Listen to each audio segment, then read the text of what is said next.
ಎಲ್ರೂ ಕ್ರಿಶ್ ಬಗ್ಗೆನೇ ಹೇಳೋದಾಗೋಯ್ತು. ನಿನ್ ಹುಡುಗನ ಬಗ್ಗೆನೂ ಏನಾದ್ರು ಹೇಳೆ. ಅಮ್ಮ, ನನ್ ಬಾಯ್ ಫ್ರೆಂಡ್ಗೂ ಇವನ್ಗೂ ಏನಮ್ಮ ಕಂಪ್ಯಾರಿಸನ್? ನನ್ ಬಾಯ್ ಫ್ರೆಂಡು ಶ್ರೀಕೃಷ್ಣ ಇದ್ದ ಹಾಗೆ. ಇಲ್ಲೊಂದ್ ಕೊಳಲು ಅಲ್ಲೊಂದ್ ಕೊಳಲು, ಇನ್ನು ಎಷ್ಟು ಕೊಳಲವು, ಎಲ್ಲೆಲ್ಲಿ ಊತಾವನೋ ಏನೋ, ನಮ್ಗೆ ಯಾಕೆ ಬೇಕು, ನಮಗ್ ನಾವು ತೊಳ್ಕೊಳವ. ನನ್ ಬಾಯ್ ಫ್ರೆಂಡ್ ಎಷ್ಟು ಲವರ್ಸ್ ನ ಸೇರ್ಸಿದಾನೆ ಅಂತ ಗೊತ್ತಾ? ಅವನು ಗಂಡ್ಸಂದ್ರೆ ನನ್ಗೋಸ್ಕರ ಎಂಥ ರಿಸ್ಕ್ ಬೇಕಾದ್ರೂ ತಗೋತಾನೆ. ಇವಳು ಇಲ್ಲಿ ಇಲ್ದಿರೋನ್ ಬಗ್ಗೆ ಅಷ್ಟೊಂದ್ ಮಾತಾಡ್ತಾ ಇದ್ದಾಳೆ ಅಂದ್ರೆ, ಇನ್ನು ನೀನು ಇಲ್ಲೇ ಇರೋ ನಮ್ ಕೃಷ್ ಬಗ್ಗೆ ಇನ್ನೆಷ್ಟ್ ಚೆನ್ನಾಗಿ ಮಾತಾಡ್ಬೇಕು ಗೊತ್ತಾ?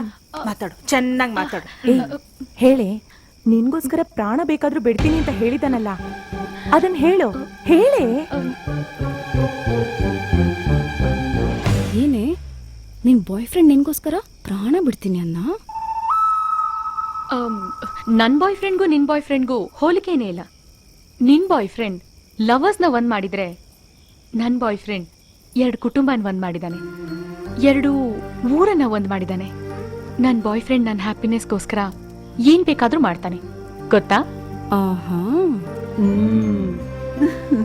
ಒಬ್ಬ ಬಾಯ್ ಫ್ರೆಂಡ್ ಇಂದ ಕೆಲವು ಕ್ಷಣ ಹ್ಯಾಪಿ ಆಗಿರ್ಬೋದು, ಕೆಲವು ದಿನ ಹ್ಯಾಪಿ ಆಗಿರ್ಬೋದು, ಆದ್ರೆ ಕ್ರಿಶ್ ಇಂದ ನನ್ನ ಲೈಫೇ ಬದಲಾಗೋಯ್ತು.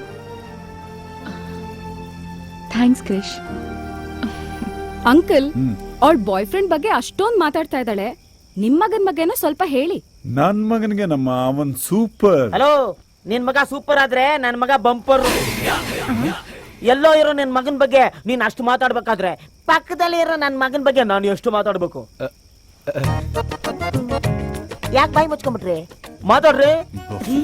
ಹಲೋ ಹಲೋ ಹಲೋ, ಯಾಕಪ್ಪ ಸೈಲೆಂಟ್ ಆಗೋದೆ? ಮಾತಾಡು. ಯಾಕೆ ಮಾತು cool down, cool down, cool down, please cool down.